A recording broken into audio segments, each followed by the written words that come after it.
Hi, I'm Shane Miller and welcome to another inspiring episode of Summit Arts Showcase. We have a wonderful facility right here in Summit called the Visual Arts Center of New Jersey. For over 85 years, the Visual Arts Center of New Jersey has been recognized as the leading arts institution in New Jersey, serving over 30,000 individuals each year. Comprised of a contemporary art museum, education outreach programs serving K-12 schools, art and healing programs, and a studio school, the Arts Center engages the community in visual learning, interpretive programs, and art-making experiences. It gives people a chance to pursue their passions in fine art, ceramics, and photography with some teachers who are experts in the field. One of those teachers is Peter Syak.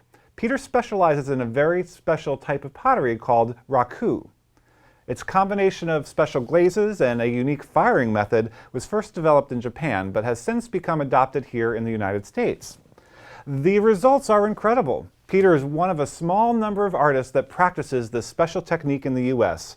Join us as we share his artistic journey at the annual Raku Fest that he organizes each year at the Visual Arts Center. Hi, I'm Pete Syak. I'm a raku artist and this is my home studio. The most important thing about raku is it is pottery for the impatient. It is quick. It is responsive. What makes it special is that pieces are fired in a propane-powered gas kiln, reach temperature, and once they're 1750 degrees, are removed and placed in a shallow nest of combustibles. Gotta believe me, 15 to 1600 degrees plus anything that burns, that equals fun. It's gonna catch on fire. We put a metal bucket over it. Fire and oxygen are quickly consumed in the bucket, and now we can begin the process of finishing the glazes. Raku is glazing to amazing in 90 minutes or less. I can be putting glazes on in my studio, and 90 minutes later I can be holding a completed, fabulous finished piece. One of the reasons why I've done raku for 32 years and am so thoroughly addicted and such a passionate spokesman on behalf of this particular ceramic art form is the color. Jewel tones, which are vivid emeralds and sapphire, turquoise blue, and luscious juxtaposition and contrast between blacks and whites in the crackle, and then just the metallic lusters you get from copper. So anything from that brand new copper penny that I collected as a kid to that kind of older penny that I collect as an adult, all those things are in the range of this palette. But the cool thing is that my glaze palette consists of perhaps only 8 glazes. So this wide range of color opportunities comes from a fairly small and compact palette. Many of the glaze, my glaze palette can get multiple outcomes from the same glaze. So depending on the effects I'm trying to achieve, a lot more oxygen, I can get turquoise. No oxygen at all, that new copper penny. Or I can open a container, pack some sawdust against the wall of a piece, and I'll get copper where the sawdust is packed in, turquoise in the exposed areas. And so I can now with fair assuredness get desired results out of this palette that can have marked variations even with the same glaze. Making good bucks as an account executive, ended up as an executive at AT&T. My mom thought I was absolutely crazy, as did most of my family. The idea of leaving a good-paying corporate job to be an artist. And in 1996, I left AT&T and started my own studio full-time. My studio practice is divided roughly into 3 parts. Major commissions that I'll do for individual collectors, work that I'll do for sale at smaller scale, and then about a third in teaching, both at Kean University and then at the New Jersey Center for Visual Arts. The story of Summit was a delightful accident. Summer intern out for a run, stumbled into the Arts Center, and they were having a summer class, which was a raku firing. Had no idea what it was, but everybody told me it was going to be fun and that I had to do it. Did my first series of pieces about 32 years ago and was instantly addicted. So I've been working it ever since. My regular kiln, electric kiln made by Scott, serviceable, wonderful kiln, use that for a host of functional work. Raku is strictly decorative, so I can build my own kilns. On this one is one that I designed outside. A layer of fire brick, a shelf, and then a special spun ceramic top that goes over it. to basically keep the work secured while it's warming up. This kiln can fire usually anywhere from 4 to 8 pieces at a time. At our Raku Fest, where we're working with smaller, more hand-shaped pieces, we might get up to 10 to 12 items. I've done some monumental sculpture commissions where one giant piece occupies the entire kiln. Propane fired, I can change the gas pressure, I can change the flue opening. All these things will influence how the pieces heat up. Once that's done and I get into the pits, how much oxygen interacts with the piece as it is cooling will affect the outcome of the glaze. I like to think of Raku as I am painting with fire. So the living fire is preserved in many ways on the surface of the vessels and pieces that I create. The clay that I use is unlike anything else that you'd use for common bowls. If you've ever taken a glass out of a hot dishwasher because you're really thirsty and you drop an ice cube into it and you fill it up with water, you hear a crack, you clean the water off the floor and you throw the broken glass away, you know that things don't like to be hot and cold quick and close together. Clay's no different. So my clay is engineered, as you would, to withstand very rapid heating. It's going to go from air temperature to 1750 degrees in 40 minutes. It's going to go from 1750 degrees back to air temperature, complete with a cold water quench in 15 minutes. So the clay has to be able to tolerate these very considerable thermal stresses. I've been doing this for 32 years and only burned myself horribly once. Yeah, I didn't even get a scar, which is a little bit disappointing because I'd like it as a cautionary tale for children, but so be it. So I should probably make the good pitch to stay in school and eat your vegetables, but the fact of the matter is, if it's something that you are passionate about and something that gives you joy and pride and exhilarates you, every day I get up in the morning, can't wait to get into the studio and do this process. And the money follows. You really love it, you get better at it, you get better at it, you love it more, you love it more, you get better at it, and that just translates into ongoing improvement, and success follows. Dan Ruffalo is a pianist and composer whose eclectic taste in music allow him to write and perform many genres, from classical to jazz, from church to pop. His love of music began right here in his hometown of Summit. He has 5 albums, both as a solo performer and with his group Life Size. He composes music for film, television, and commercials. Currently, he's co-writing a musical that he hopes will end up on Broadway. Dan shares his story at Christ Church in Summit, where he performs on most Sundays. I got started playing piano when I was about 3 or 4. My uncle was my first piano teacher. And I actually remember that he called me up, and I didn't really know if I wanted to do piano, but I knew my uncle was cool and I wanted to hang out with him. So I gladly said that I would love to start learning from him. And I've been playing ever since. Luckily, my parents have always been very supportive of my career, and my dad has always told me, follow my passion and everything else will come. Everything else will fall in place. I kind of used to only listen to jazz when I was younger. That was like, I only wanted to play jazz, that was it. And then at some point in my undergrad at William Patterson, I started interacting with a few of the classical professors there, and they kind of blew my world open. I just started just listening to whatever I could, whether it's like Stravinsky or Schoenberg or Mozart or Beethoven. I just started listening to all this music, this classical music or Western concert music that I hadn't before. And it just started, like light bulbs started going off for me. And at the same time, my cousin, we also had a rock band together. And he started showing me different styles of music like Radiohead and Incubus and Oasis and bands that I hadn't really taken the time to listen to. And from that, I just really understood that I just wanted to listen to as much music as I could and try to just learn from everything whatever I could pick up from any song is good. I want to learn from as much music as I can. I'm inspired to write music in a few different ways.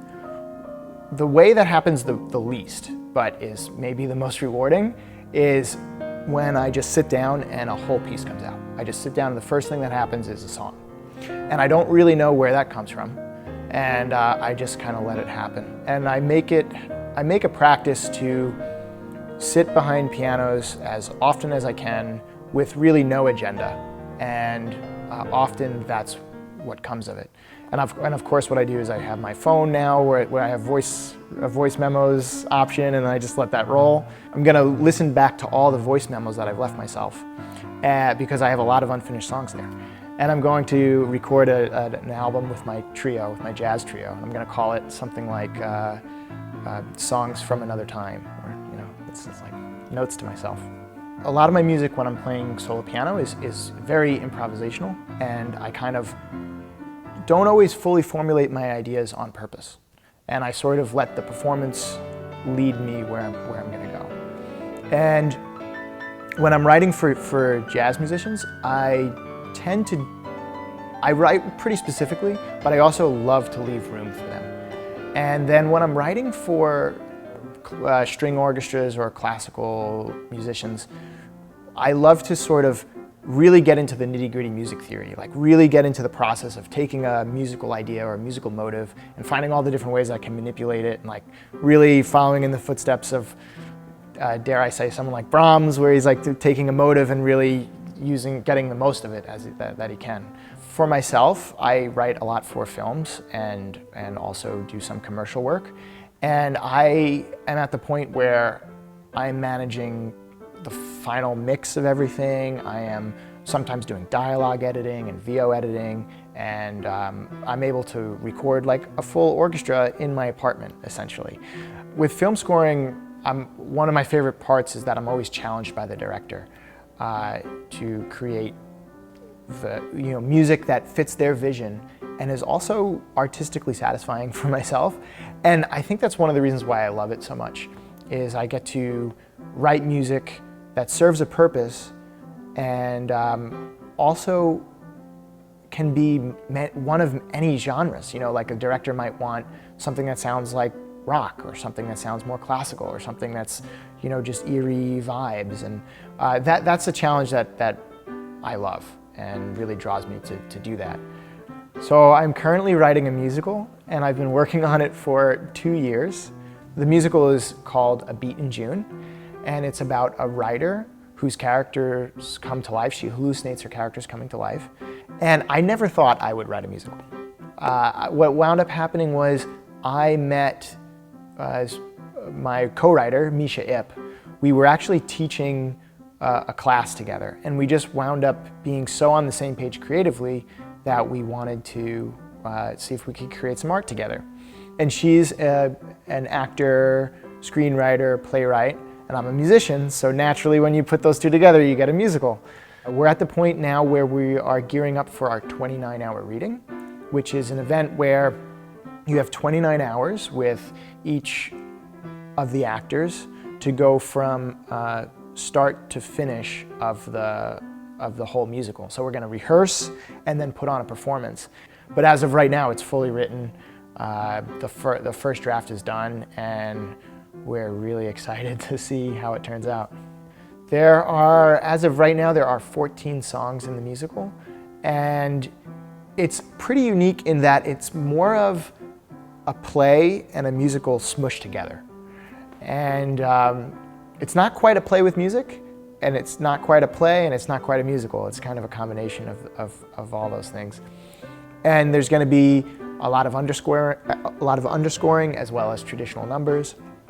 But right now there's 14 pieces written and a few transition songs written as well.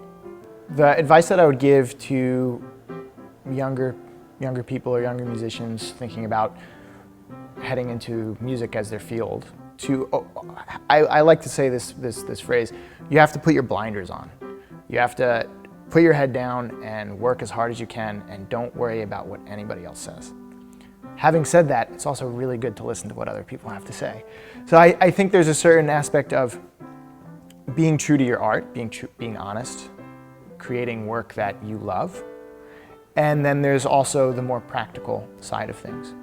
The old adage of how to get to Carnegie Hall is practice, practice, practice, that's really true. That's just continue to listen to whatever you can. And every time you listen to a song or hear a concert, that's a learning opportunity. And make sure you get the most out of that. So I would say that, and I would also say just make sure to work as hard as you can. That's really the most important thing. Summit Arts Showcase has discovered some very talented people right here in Summit, and you're about to meet one more. Meet Nancy Toronto, the Artistic Director of the New Jersey Dance Theater Ensemble.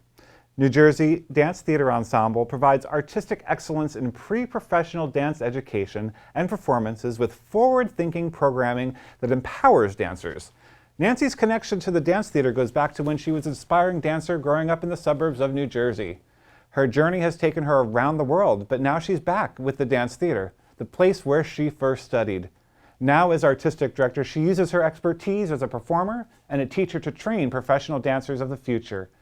She shared her inspiring journey with us. Let's join her right here in Summit in their new facility on Springfield Avenue. So I started training in dance when I was 6 years old in New Jersey, not far from here.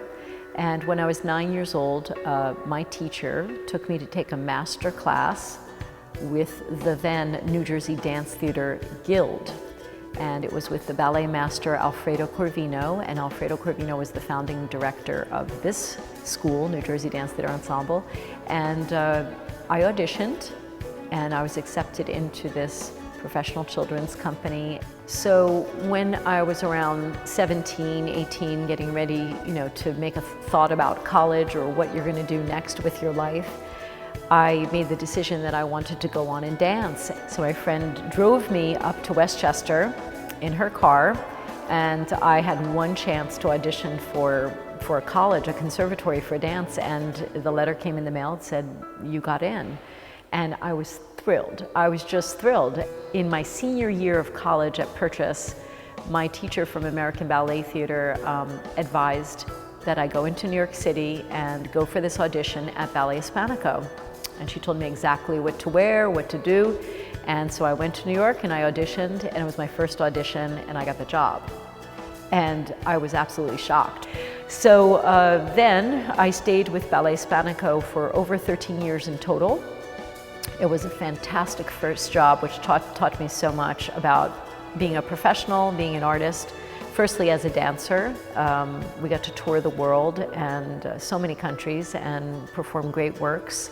That was amazing. That was my most exciting time of my life. And then additionally, I needed to make some more money while I was dancing. So I asked if, may I teach in your school? So I started teaching little children aged 6 years old in 1985.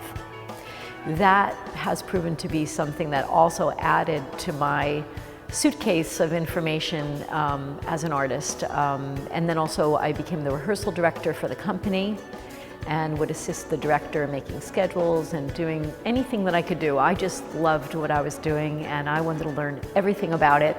And all of that really served me because, now I use every single one of those tools as a dancer, training people. I know exactly what they need to be an excellent performing artist. I can explain to them how to get there and the process. And additionally, as a teacher, I can train them to get there. So that's exciting. How I ended up back at New Jersey Dance Theater Ensemble, actually 25 years ago, was that I was very interested in choreographing. So around age 30, I started to do a lot of choreography. So I thought first, let me go back to the schools where I went to school, which was the New Jersey Dance Theater Guild, which is now the New Jersey Dance Theater Ensemble. And I went back to Purchase College and I sent them my resume, and immediately the New Jersey Dance Theater Ensemble responded to me and said, "Can you come in? We'd love to talk with you." And I said, "Great, I'm going to get to do a choreography." I was so excited. And when I arrived, I believe I taught a class, and they then invited me to be the artistic director, which was way more than I asked for. I asked to do a work, and I became the director of the organization, and again, I was very lucky.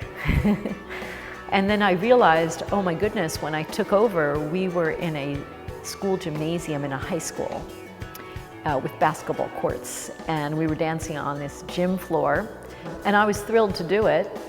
However, the first thing I did was I moved the organization in residence to Drew University. I wanted to be in a solid dance studio connected with a major college.